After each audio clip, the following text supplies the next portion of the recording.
It's early on a humid morning in June 2024. A small Philippine naval resupply convoy sets out across the South China Sea, towards the maroon ship Sierra Madre, an aging ship intentionally grounded on a shallow reef to symbolize Manila's claim over it. As the Philippine vessels drew closer to the second Thomas Shoal, a formation of Chinese Coast Guard and maritime militia ships appeared on the horizon. The Chinese vessels maneuvered aggressively, cutting across the path of the Philippine boats and using water cannons against them. In the ensuing chaos, Chinese personnel boarded one of the Philippines' craft with axes and sticks, damaged equipment, and destroyed communications gear. The Filipino sailors, caught off guard, protested and resisted, and at least one sustained a serious injury. Photos from the scene showed smashed windshields and crews grappling on deck. The Philippine government condemned the actions as illegal and dangerous, while Beijing defended its conduct, arguing it was the lawful enforcement of its claim. Manila lodged diplomatic protest, and Washington publicly reiterated that any armed attack on Philippine forces and vessels could trigger its mutual defense obligations. Despite the violence and risk of escalation, no shots were fired, and the standoff ended with ships returning to their bases, leaving unresolved tension as the South China Sea dispute continued. This was one of many incidents of Chinese coercion against the Philippines. Until now, Washington has not been required to intervene. But the question today is not so much whether the United States can respond, but whether it would. Hi everyone, welcome to my channel. I'm so happy you're here. If you're interested in geopolitics, here I talk about global issues, conflict, and forces shaping world affairs. And today I want to explore if superpowers can still be trusted allies. Alliances, security guarantees, and partnerships have been central to world stability since the Second World War. However, recent crises and declarations from political leaders have raised the question amongst policymakers about the reliability of these superpowers. And so today that's what we're going to do. We're going to examine the reliability of different superpowers, and namely the US, Russia, and China. And we will look at what they promise, what they actually deliver, and what this tells about the real limits of alliance protection today. So the United States maintains the most extensive alliance network in the world. NATO, bilateral defense treaties with different countries, and security arrangements across the world give the impression of a highly reliable system. However, not all commitments are equal. Some are treaty-based, mutual defense obligations, and other are political assurances or strategic partnerships with no automatic military response. And understanding the difference between these categories is essential to evaluating US reliability. So first, NATO. It is the most formalized and institutionalized military and political alliance in the world. At its core is Article 5, which states that an attack on one country is an attack on all. However, Article 5 does not really mandate an automatic military response. Each member does evaluate and consider which measure is necessary, including the use of armed force. In general, decisions are taken in consensus, which means that no member can be compelled to act against its will. In practice, NATO's strength lies in an integrated military planning, interoperable forces, standing common structures, regular joint exercises, and pre-positioned equipment and forces in vulnerable regions. These features allow NATO to respond quickly once a political agreement is reached. NATO has successfully deterred attacks on its members for over 75 years, and Article 5 was formally invoked only once after 9/11, and it led to collective support operations. But NATO is sensitive to internal political divisions, and its deterrence depends on the credibility of the US's leadership and alliance cohesion. Unlike NATO, the US alliance system in Asia is constituted by a series of bilateral treaties with many countries. For example, under the US-Japan Security Treaty, the US has to defend Japan if the country is attacked. and US forces are stationed permanently in Japan. They conduct joint planning and exercises extensively. But Japan's constitution and political constraints limit its offensive capabilities, placing a heavy reliance on the US's capacity to escalate. Basically, since the end of the Second World War, Japan has in its constitution a pacifist stance that was pushed for by America at the time, but the US wanted it removed since the Korean War so that Japan can contribute more significantly in their security operations, but Japan has so far refused. With South Korea, the US also has a mutual defense treaty with clear obligations. A combined force command integrates US and South Korean forces, and it also conducts regular joint exercises. But its escalation control is a bit more complex due to nuclear risk involving North Korea and potentially China, which shape the possible responses. In contrast, Washington has no formal treaty with Taiwan, but a rather complex blend of national laws, such as the Taiwan Relations Act, and it maintains strategic ambiguity, which is basically not saying whether or not the US will come to Taiwan's defense. This makes a US intervention possible while not really triggering Beijing anger directly. This is aimed at both deterring Chinese aggression and Taiwanese unilateral move for independence. Plus, recent acts like the Taiwan Assurance Implementation Act aim to solidify these commitments. Through these laws, the US commits to supplying defensive weapons and make sure that Taiwan can resist coercion. So overall, Washington's support is credible, but deliberately uncertain. As a final example, the US has a mutual defense treaty with the Philippines, which was signed in 1951 and was recently reinforced by expanding basing access to 4 more bases in the country. The treaty applies to armed attack on the Philippines, but its scope was recently clarified, especially in the light of the dispute with China in the South China Sea, and the US committed to defend the Philippines from armed attack, but not to fight China over every reef or shoal. In contrast, and compared to NATO and these bilateral alliances, the US security commitments in the Middle East is the least formalized, reciprocal, and explicit in terms of automatic defense obligations. Instead, it relies heavily on arms deals and training missions, intelligence sharing, and forward basing. And commitments are often more political rather than legal. So looking at this defense architecture, we can see that formal treaties matter, but only when they are backed by institutions and capacity. Political discretion remains central even in the strongest alliances. And the US doesn't offer unconditional protection. And for smaller states, the question becomes what exactly has been promised, under what conditions, with what forces, and at what political cost. And this has been very true in the case of Ukraine. So after the Cold War, Ukraine inherited a large nuclear arsenal, and in 1994, it agreed to give up those weapons in exchange for security assurances under the Budapest Memorandum, signed by the United States, United Kingdom, and Russia. These assurances included the respect of Ukraine's sovereignty and territorial integrity, but they did not include legally binding military defense obligation. And so when Russia annexed Crimea in 2014 and launched the full-scale invasion in 2022, the United States responded with economic sanctions, intelligence sharing, and extensive military aid, but no direct military intervention.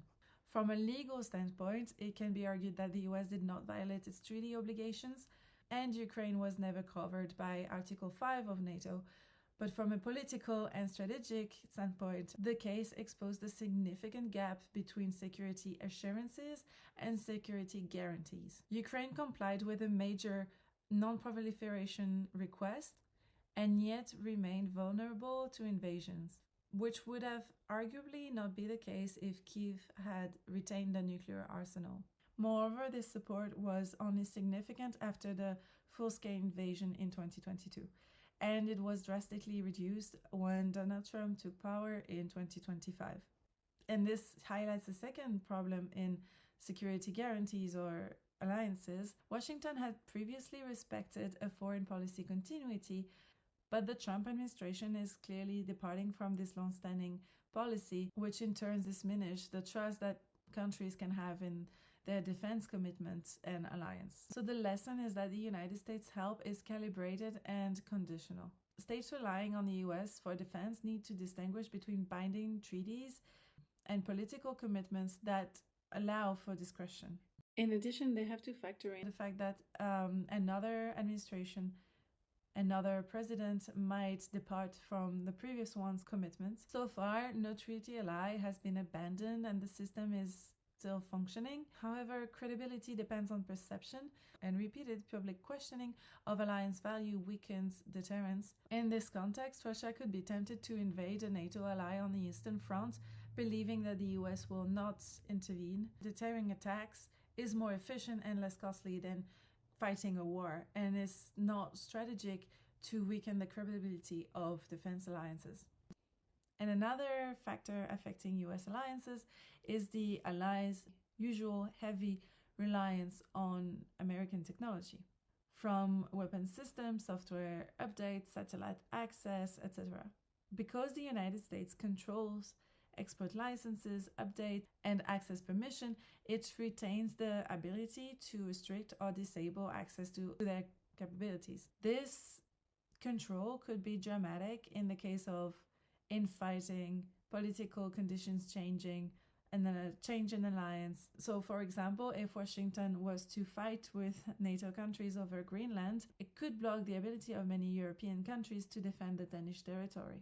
At the same time, this technology penetration has long been valued as a positive contribution to interoperability and reinforcing the credibility of the alliance to operate together against the threat.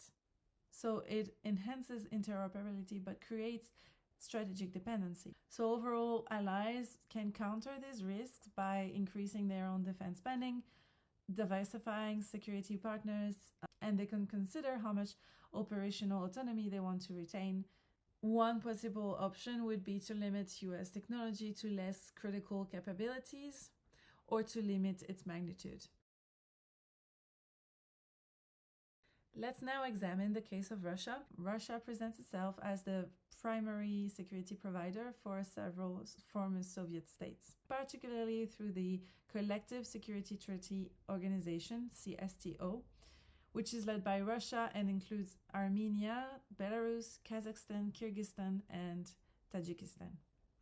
In theory, this organization mirrors NATO-style collective defense with a mutual defense clause, collective response mechanism, and joint exercises. In practice, its effectiveness has been uneven. It lacks integrated common structures, standing multinational forces, clear decision-making procedures, and enforcement mechanisms. Most military capacity remains national and fragmented, with Russia as the dominant and often sole effective actor. And it has recently shown its limitations. For example, when Armenia, a CSTO member and host of Russian military forces, expected Russian deterrence or intervention during repeated clashes with Azerbaijan, including major escalation over Nagorno-Karabakh in 2023. That intervention did not materialize in a decisive way. Russia limited itself to mediation and symbolic deployments, even as Armenian territory and security were challenged. This represents a failure on Russia's part, not so much because it broke a treaty, but because it failed to act as the security guarantor it claims to be. Russia's military focus on Ukraine has reduced significantly its willingness and ability to project force elsewhere. This shows Russia's allies that Moscow's security guarantees are highly sensitive to Russia's own strategic priorities, military overstretch, and its cost-benefit calculations. And states depending on Russia must account for the fact that their commitments exceed actual capacity. Russia has also been very active in Africa, where it aimed to replace the influence of Western countries, and this notably through the Wagner Group.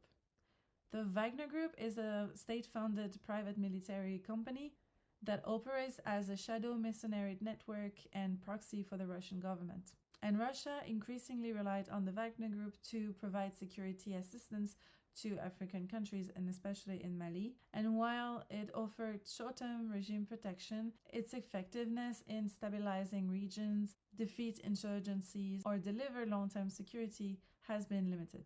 Civilian casualties and government breakdowns often followed their intervention. Wagner demonstrated Russia's ability to develop security cheaply, but also showed the limits of proxy security. The group could not really replace structured military support or long-term stabilization efforts, and its operations were frequently accompanied by serious human rights violation against civilian populations.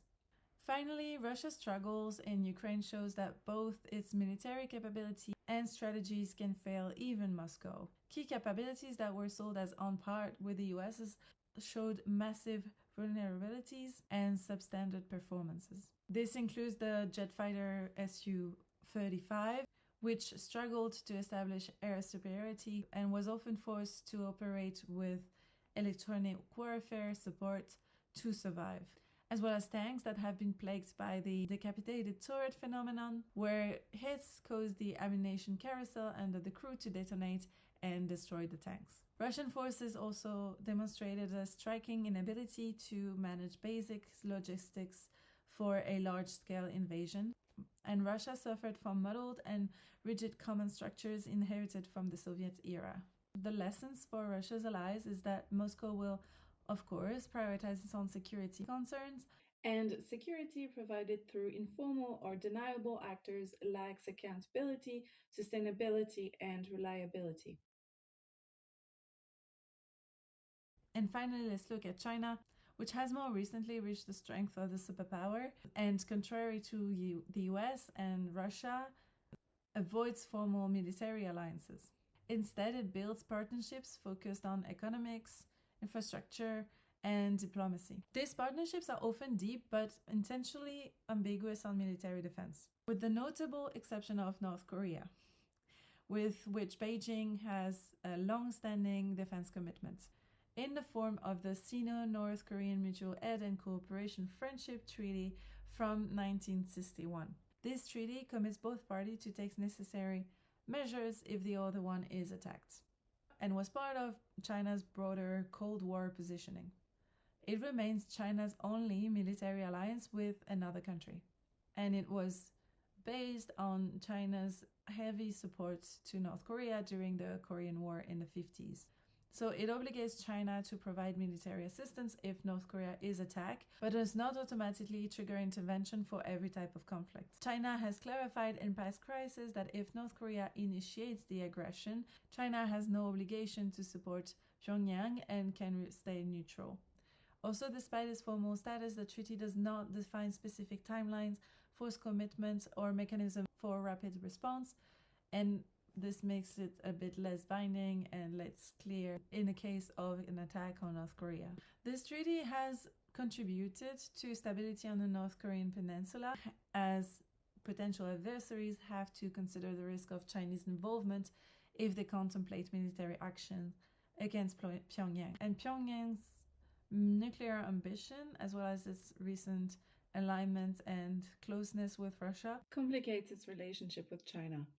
As a security partner, China's line has not shifted massively like the US recently, but it has shown weaknesses, particularly in arms deals. The country has made significant technological progress, but recent cases show gaps in reliability, interoperability, and combat-proven performances. Recent publicized examples of such failures include the Chinese-supplied HQ-9 and HQ-16 air defense systems, which failed to protect Pakistani air bases against Indian attacks during the Operation Sindoor in 2025, allowing missiles to destroy key infrastructure. The system struggled to intercept modern high-speed missiles. The JY-27A radar system, which China marketed as a stealth killer, also failed to detect US aircraft during their operation in Venezuela at the beginning of the year. Venezuelan defenses were rapidly overrun and President Maduro was captured. These radars did not provide effective warning during the US's assault, and no aircraft was shot down. Analysts cited possible technical deficiencies, electronic warfare, vulnerabilities, maintenance issues, and inadequate operator training as factors that could have contributed to this ineffective performance. Pakistan acquired Chinese F-22P class frigates have also faced significant operational failures, including propulsion problems, overheating turbochargers, and inaccurate 76mm main guns. Furthermore, a Chinese submarine sank while docked in Wuhan in 2024. Winglong 2 drones experienced high malfunction rates, and they had to be sent back to China for repairs within 6 months of deployment, while Myanmar grounded its JF-17 jet fighter fleets due to structural and engine problems. Finally, report indicated that VT tanks in Nigeria and Pakistan have experienced significant engine and gearbox failures, with some showing structural cracks in chassis and turrets after minimal operation. And this video of a Chinese tank failing to go up a ramp illustrates these suboptimal performances. This is likely the result of prevailing corruption in procurement and development, even at high level, substandard quality control, and materials departing from advertised specifications, and the lack of reliable combat experience leading to theoretical performance metrics. Additionally, China is accused of having stolen intellectual property to develop these technologies, which suggests a potential lack of domestic expertise, know-how, and manufacturing capacity. Many of these examples and the recent operation in Venezuela showcase the US technological dominance and is an implicit blow to China's credibility as a provider of effective military tech. So in conclusion, this examination does not show that superpowers are unreliable, but it shows that political commitments and trusts must be precisely defined, relationships evolve, and diversifying security partners may help reduce dependency risks, but they can also bring in more vulnerabilities. And alignment games can make this difficult. The US notably pressures countries using their technology not to use them combined with Chinese or Russian technologies for security, operational, legal, and strategic concerns, including espionage. Overall, the US provides the strongest alliance system, but its commitments vary in legal strength and political certainty. Russia often promises more than it can deliver, particularly under the condition of military strain. And China offers influence and resources, but avoids binding defense treaties and has provided substandard capabilities. Allies and security partners must assess not only what is promised, but what is enforceable, affordable, and strategically aligned. So that's it for today. Thank you for watching. I hope you have an amazing rest of your day, and I will see you very soon in the next video.